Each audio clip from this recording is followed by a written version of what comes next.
We have talked many times on this podcast about the importance of how we raise, thinking about how we raise our children and our ultimate goal as parents.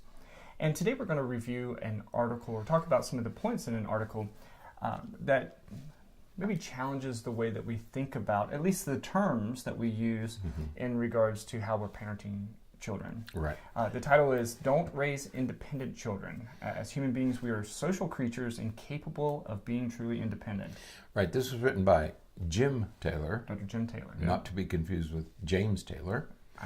I thought when I saw his name, I thought I'd probably do the same thing. Yeah. Call myself Jim Taylor, not to be confused with James Taylor. But what struck me when I saw this, as soon as I saw the title, I said, whoa, what's this about? Right. Because we talk about raising independent children. Right. In a recent podcast, we talked about attachment parenting versus detachment parenting. Right. We ran into friends the other night. They have a daughter. Their first child just went to college. She's been there about a week. And her mother said, but we haven't heard from her. She's not calling us. And I thought, you've succeeded. That's right. You are a successful parent. Right. If your child can go to college and within 2 or 3 days has stopped communicating because she's independent. She's able to take care of herself. You're a successful parent. I don't think mom was relieved by that. But so anyway, the other thing I like about this article is we did a podcast yesterday about John McCain. Right. And one of the things John McCain was able to do was to admit when he was wrong. And Jim Taylor in this article begins by admitting that he was wrong. Right. And I thought that's refreshing. Right. He didn't try to skirt around it or cover it up with fancy language. He came right out and said, I was wrong. Because he had written a book, he had written an earlier book, and in the book he had a whole chapter on making your children independent. Right. But he said, I've thought about this additionally, and I was wrong. Right. I have reconceptualized this whole notion, which I really respect when a person can just say, I was wrong and I've rethought this thing. Right. What a refreshing approach. Absolutely. And part of that is because, as the subtitle of the article suggests, he talks about the point that we are, as human beings, social creatures. That's right. And as social creatures, we can't truly be completely independent. True. He said independence is an illusion. Right. We're social. We want to affiliate and to associate with each other. And this notion that we can be completely independent is illusory. Okay. And so he begins by thinking a little deeper about these two notions of what does it mean to be dependent, what does it mean to be independent. Right. Right. And so where he has shifted is from the idea of kids need to be completely independent to we really need to be mindful of who our kids are dependent upon. That's right. And in what context they're dependent upon different people. I'm going to have to reframe, and I don't remember whether I have to look back in our book about raising an emotionally healthy child, about attachment and detachment parenting, because I like this notion of you're going to be dependent on somebody. It doesn't mean that you're dependent in that sense. It means that you rely on them for advice or opinions or support. And if you're not dependent on your parents, you're going to be dependent on somebody. Well, and it's interesting because, when I was thinking about this, I often try to think about how someone may try to counter this idea, right? And they'll say, well, as an adult, you want to be the CEO. Right. And as a CEO, you're making all the decisions and you're doing all this stuff, so you're not dependent on anyone. You're the one that's... Yes and no. Right. The CEO has an administrative assistant that keeps his or her schedule and calendar organized. And a board of directors. And so if that CEO didn't have an administrative assistant keeping everything organized and planned, there's no way that he or she would be able to be a CEO. They couldn't keep the business going. And so that CEO is completely dependent upon, now he or she has to make sure that administrative assistant is competent and able to maintain all of that stuff. But the dependence is there nonetheless. Right. Frequently I'll hear people say, well, I did this myself. I built this business myself. I did this myself. I built this all. Well, you got your products there because there's an interstate highway Right. And there are gasoline stations along the way, and there are truck drivers who got Right. it there, and people did. So you really didn't do this by yourself. Right. You took advantage of the infrastructure that exists. Right. There was a bridge that got you from Oakland to San Francisco, Right. or a bridge that got you from New Jersey to New York. Let's not forget that we're all interdependent, Right. and that's the first thing I like about him, is that we don't do anything completely alone. So that, I think, is a real good insight. Right. Is that we are going to be dependent on somebody. What he worries about is that with children, they're going to become dependent on peers. Right. And social media, pop culture. Right. Okay, and as he says, and as we all know, your children's friends don't always have their best interests at heart. Right. Of different values and different. That's right. worldviews, They have different backgrounds. goals. They have different backgrounds. They have different values, different aspirations, different goals. So they're giving your children advice. This has happened with one of my children. One of my children has been given advice, and it was bad advice. Yeah. But it came from a friend that he trusted, Right. and thought that he had and he didn't. His friend didn't. His friend was espousing Right. his values. Right. And it had nothing to do with our values. Right. But my son accepted it because it came from a friend that he thought he could trust. Right. The other is pop culture. And I Yeah. love that Jim Taylor just says flat out, they're not interested in your kids. They're interested in your kids' money. Right. You know, that Right. they don't Yeah. care about anything. Yeah. They just want their money. Yeah. And so we have to be careful that in relinquishing, in making our children too independent, that we send them in that direction to peers and pop culture. Right. Better that they remain dependent on Right. us, close to us. Yeah. I'm listening to a podcast right now, and in the interview, this guy is talking about he is opposed to the idea of free information.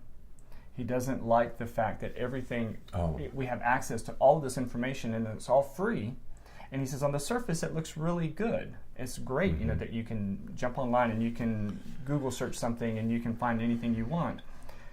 However, the counter of free information is you have no idea the quality of that information. That's true. You have no idea if that information is valid. You have no idea Right. if it's accurate.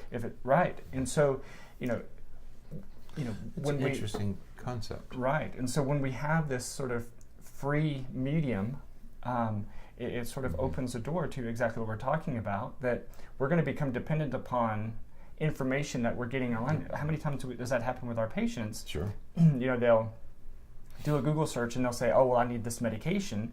It's like, whoa, wait, why do you need that medication? Right. They found some website that says... I have this, and so I think I have this, and so Right. I must need this medication. Right. We're going to have a separate podcast on that later in the week. Yeah. We're going to touch on that topic, and Yeah. you're right.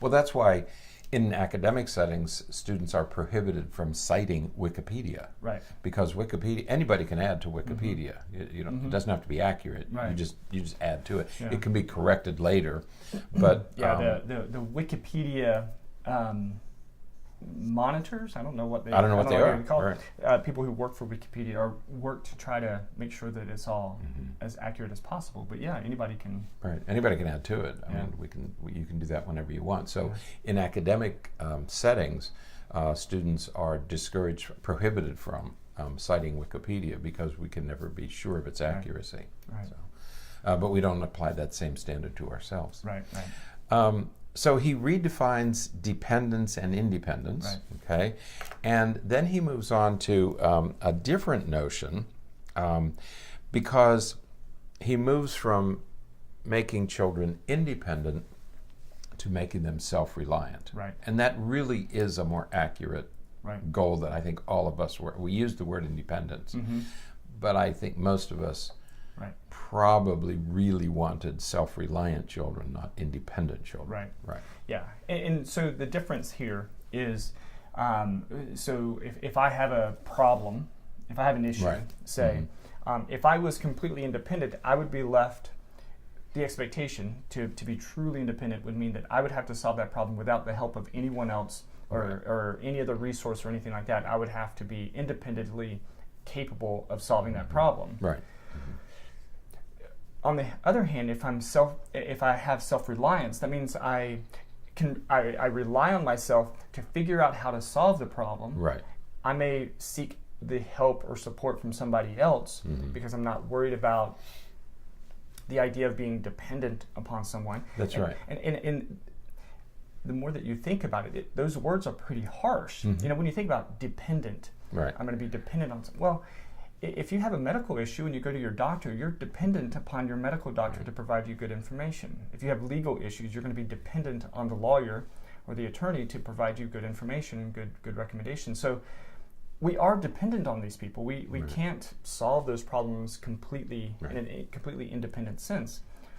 But we need self-reliance to believe that we have the capability of gathering information and analyzing the information and making the good decisions. Right, and self-reliance also means that I'm not under somebody else's control. Right. You know, that I'm in. We referred to that a couple of weeks ago as having agency. Agency. That I'm the actor. Right. That I'm making these decisions. I must deal with the consequences, but they're my decisions, and I'm not under anybody else's control. Right. So that's what he means by self-reliance. Right. And he talks about self-reliance across 5 areas. So the 5, cognitive, Right. emotional, behavioral, interpersonal, and practical. That's right. And he defines each of those. So, you know, but they kind of make sense. You know, Yeah, cognitive they're is the way you think self-explanatory. about things. Right. Right. We are self-reliant in our thinking. We're self-reliant in our emotional life. You know, we control our emotions. Our emotions don't control us. Right. And behavioral, interpersonal, and practical. Right. You know, that we are not under somebody else's control. These are ours to manage. Yeah. And so instead of focusing on making your kids quote unquote independent, Right. we want to make them self-reliant so that they are, you know, responsible for taking care of these issues or these factors or these things in their life themselves, but seeking out the support and the assistance that they need when they need it. And that's what detachment parenting is that you gradually give them control. Because you don't want them to be dependent on you either. Right. You don't want them to be under your control. Right. You know, a 17 or 18-year-old should have some boundaries, but they shouldn't be under your you shouldn't be treating them as though they're a marionette or a puppet, you know, that you pull a string and they do. You have to start turning over control so that they can become self-reliant and make good decisions in these 5 areas that you've taught them how to do that. Yeah, absolutely. So that shift in the way that we're thinking about this may be something that we'll have to keep working on because it does make good sense the way he presents it. This article has made a change in my vocabulary, certainly. Absolutely. I'm going to use these words differently and more carefully. Yeah, definitely so. All right, but definitely read the article. Speaking of using words more carefully, the other day I was teaching and I said, well, this could be a poisonous snake. Do you know that's incorrect? It's a venomous snake. Do you know the difference? One of my students told me. A venom is from an animal, right? And a poison is from a plant? If you ingest something, it's poisonous. If something is given to you, it's venom. If you eat a poisonous thing, if you eat something that's poisonous. But if something bites you, it's venom. So if you take the venom of a snake and you drink it, then it becomes a poison. You can eat a water moccasin if you cut its head off. It's not poisonous. Right. Because the venom is in the fangs. Okay? But if it bites you, it's venomous. So, you know, one of my students told me that.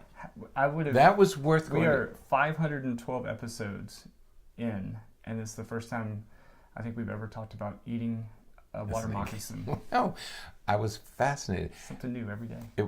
And one of the students clarified that for me. We had the courage, you know, because I was raw on a lecture and talking about poisonous snakes, and it's not poison, venom. Venom. And I was glad to know that. Snake. You know, John McCain said, "Trust the youth, trust the youngsters," right? Yeah. So. All right. Well, that is it then for today. So use language precisely. Yeah. The point is, use language more precisely. Be Right. careful of how you use these words. Right. And that's what Jim Taylor was talking about here. We really didn't want independence. Right. That's an illusion.